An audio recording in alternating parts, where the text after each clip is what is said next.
Hello, wild ones. This is Cole Adams in the micro creator in the arts and crafts space, and I am going to do a little unboxing, which is not my usual, but I did do a little ordering recently, and I ordered from Cheap Joe's Art Supply in Boone, North Carolina. I'm like, I know it has it on there somewhere.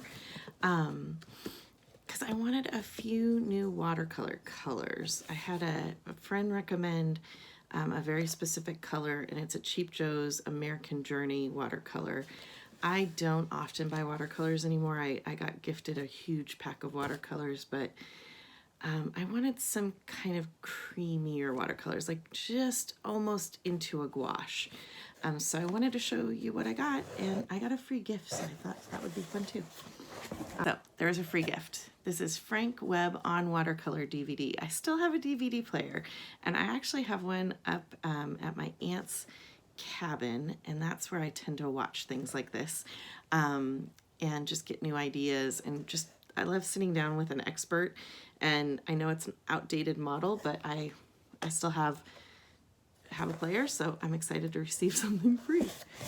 And then I ordered 2 palettes. One palette's a little weird. It was on discount. I got rid of the box. So this is a watercolor palette. It was sold as a watercolor palette. It's pretty small, probably 5 by 5, and very deep wells. I'm going to use it for silk painting. I do like tend to want to walk around and just touch stuff in at the very end, and I think this palette will help do that. And if I ever wanted to paint silks on location, this felt like a really good purchase. I think it was it might have been $5 on the dot, so worth it for me, but going to be used for silk painting. I'll show you the paint colors last, but 2, I got a watercolor palette, number 50, aluminum, Holbein. I like the Holbein brand, and I just wanted a palette that held just a few more. I tend to always run with a really small palette for painting, but when I'm going to like a week-long paint out, or I'm teaching in a class, I just want a little bit more room to play and not having to like clean all the time. So it's maybe less about paint colors for me and more about just available places to mix. I do like that this has the thumb hole, because I love to paint. Ooh, this has a thumb hole, but it's quite a sharp bit in there, so I'm gonna have to figure out how to take care of that. I usually love the Holbein brand. I always think of it as really good.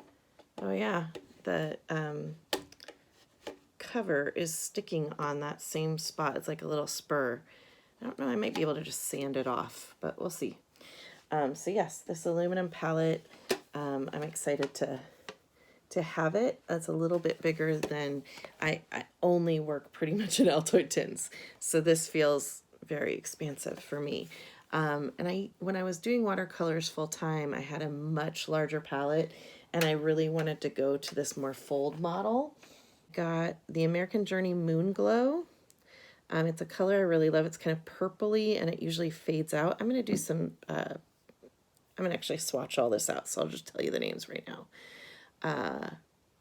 Buff Titanium. I liked that color. Green Gold.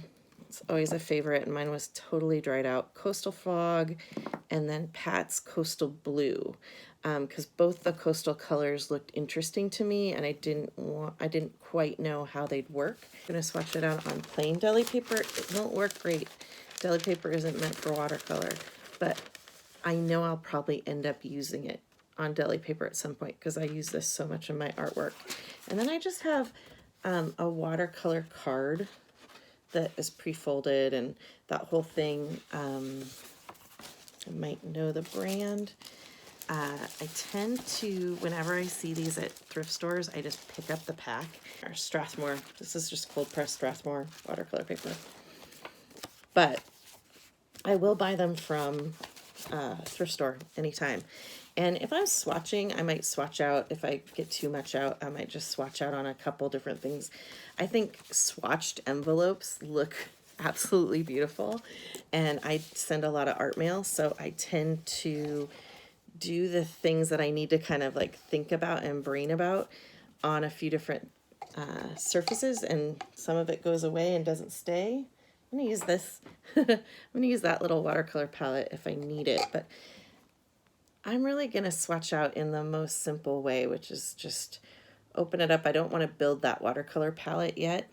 I'm just gonna go in with a wet brush, wet clean brush, and just grab a little tiny bit out the top.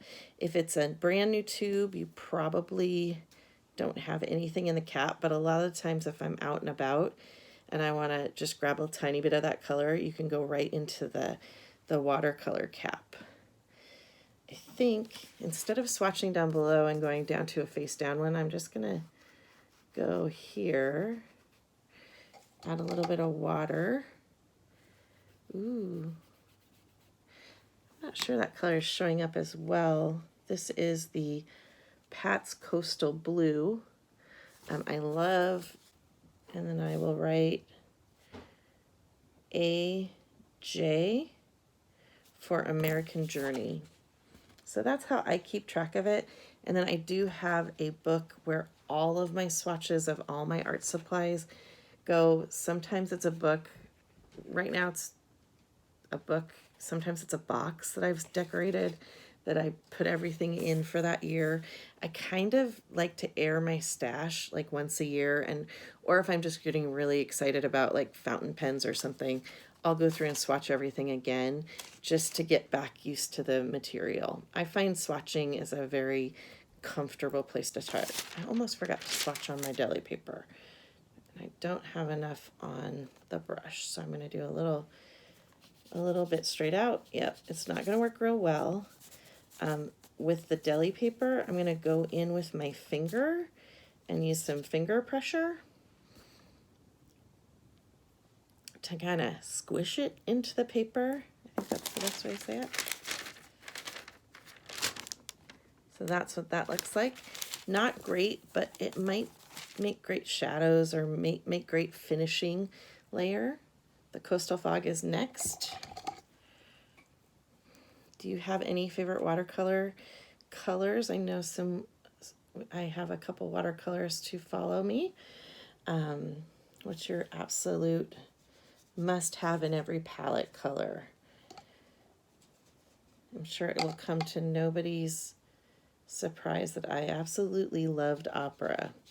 I didn't like that it was fugitive, and it is in one of my walking watercolor palettes still.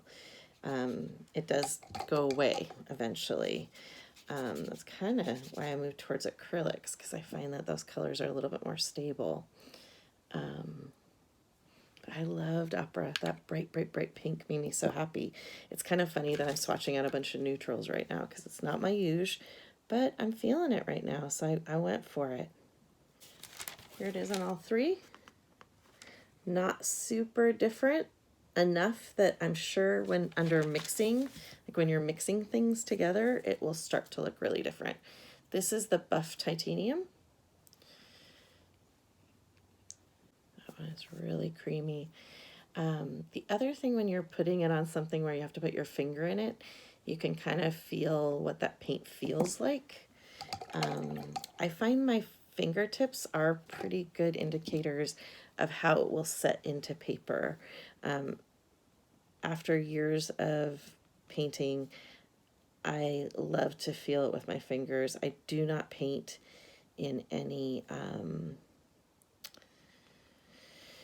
oils because my body doesn't love oils. It doesn't even really like oil pastels, so I tend to be a finger painter if I can. There is the Buff Titanium in all three spots. Green Gold is next. The first one that's been hard to open. Ooh, it's because she had some dried and she's flying out. She's a little overstuffed. That's good. I will use it up.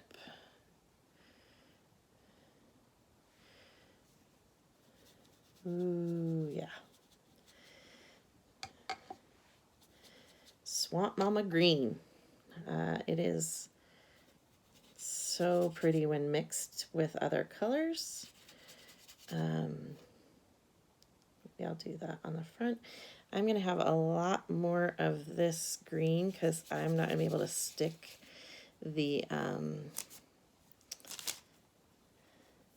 cap back on without really using it somewhere. Sorry, that is the green gold. Green gold American Journey. It's not a lot like, it's very different color than the old Dan Smith green gold or the golden green gold in acrylic, but doesn't mean I don't like it. Kermit the Frog, very much that. If I do end up having a swatch that just goes awry, that's a good place. Like this needs to just be used up. I don't just wipe that paint away. I can't help myself. I'll just get a nice bigger brush and I'll paint the front of a couple envelopes to make it make sense. So see how that's all spludged up? You can't get that back in the tube. It's once it's out, it's out. Especially when it's a very, very full tube. So I'm just going to take that whole dot and put it on the front of this envelope with quite a bit of water. That's why I'm not showing it to you. But I'm getting my brush all primed. And I do have a little stack of other cards over here. So I'm just going to start putting some swaths, because if you're going to send a happy birthday card, or you're going to, especially if you're going to hand someone a birthday card, I always just like a painted envelope. I think it looks really pretty. If you have a decal edge envelope, hit that for sure. Decal means it's been torn, a torn edge envelope. Just went into the water. I'm going to go all the way to this fold line and then not touch the back of the envelope unless my fingers are dirty. Then I have to like make different plants. And I did those big swatches, but I'm going to go around it with a really watered down version of this color just to create a little harmony. So there's the painted side, unpainted side, and then just set it aside to dry. I think that took care of our issue. I did paint the front of my swatchy envelope, and it has an unfortunate big blob in the middle where I was using it as a palette. Not quite the right paper for that. I'll fix it later. It's just a good start. I might do a pull a print onto it or something. Moonglow, our last one. Since I had a little bit left on my brush, I went over to the one that I didn't like as much and just added a little bit of that on top. So this is Moonglow Purple Gray is what I would call it. If you can make such a thing as neutral purple, it's a neutral purple. I wanted to show you what happened, not here. This is, I didn't get it as whited out as I like to do, but that's okay. When I was over here, I went to rub it in with my finger tip, and it kind of just made it gray, like the purple rubbed out. I don't know if you can tell, there's a pretty decent difference in this tone to this tone. This is it without rubbing on deli paper, not an intended use at all, but something I will use it for. When I didn't rub it, it's a very interesting texture, but it stayed purple. When I did rub it, it went straight to gray. That's really important for me to know, because I tend to, when I put a paint on a deli paper surface, I'm always gonna kind of squidge it in with my finger. Now I know I won't get purple, I'll only get gray. And if I swatched it out without the two comparison, I wouldn't know that, because there's no way I'll remember that when I sit down to work. So I hope when I'm swatching, it kind of gets into my bones and my brain, how it works on paper. I think anytime you're playing with watercolor, if you can think about what you're learning and somehow find a way that your brain learns it, you'll just become a more proficient watercolor artist quicker. I also like to do things like this. Like I just took another swath and added some brown to it. I kind of like where it's going. Now I want to add a little bit of our lighter colors in over the top, because that's what I'm hoping these creamier colors will do. So now I'm doing a secondary swatch that just helps my brain learn what it looks like when I mix them together. So this isn't necessarily how swatching is taught, but is how I swatch, because it's how I work. I work in lots of layers. I work in intense spurts and fits. I definitely work very quickly. I work very intuitively. So when I'm swatching, I don't only swatch in a very conscious way. I try to also do a swatch that's just me having a little play, figuring out where I'm headed. Usually it's an abstract. Usually it's everything blended on top of something. This time it's that green gold, because that's what I had the problem with. But it's a way I think younger artists or newer artists would really benefit from, rather than just straight swatching, if they swatched a little bit with all their colors. I'm really noticing that the three lighter colors feel pretty similar with just a little bit of tonal difference. But I think they're going to mix differently, because I'm seeing that in here. This is Titan Buff, this is Coastal Fog, and this one is the Coastal Blue. So I kind of can see opacities. I see how they blend. I did them all horizontally as well.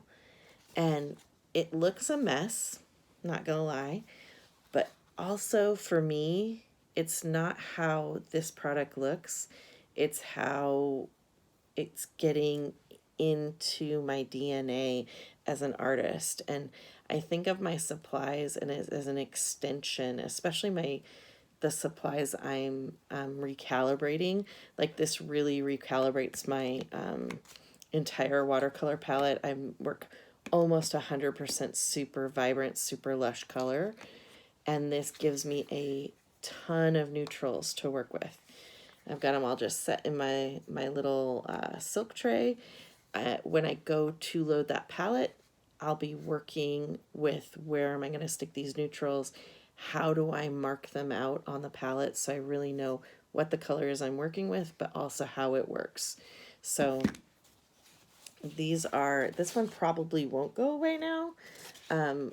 It'll instead stay, and I'll just keep those two together in a little plastic sleeve. And for now, that's how I'll work with it and decide how it stays in the future. But for me, swatching is all about putting it in my brain. And I hope that helps Wild Ones. I hope you get out, and even if you're not painting a huge painting, just go play with some color in a swatch format. It sure does get you sparked and excited. And I was thinking about all the different things I could paint with these. I try to write all those ideas down as I'm working. Swatching is about like getting in your paint and in your brain, in your artist's brain, around how to get started and how it can tell your story. Because for me, all of these paints and all of these colors, I don't really care how they are or what they are when another artist is working with them. I only care how I'm going to work with them and how I am going to tell my story and what I want to communicate using this tool. Not that the tool, then I'm going to go out and paint the thing that I think I should paint with it. Hope that helps. That's my high horse. I'll get off of it. Take care and have a great time creating. Please get out there and create this week, wild ones. If you like this channel and you like what you're seeing, please like and subscribe. Take care.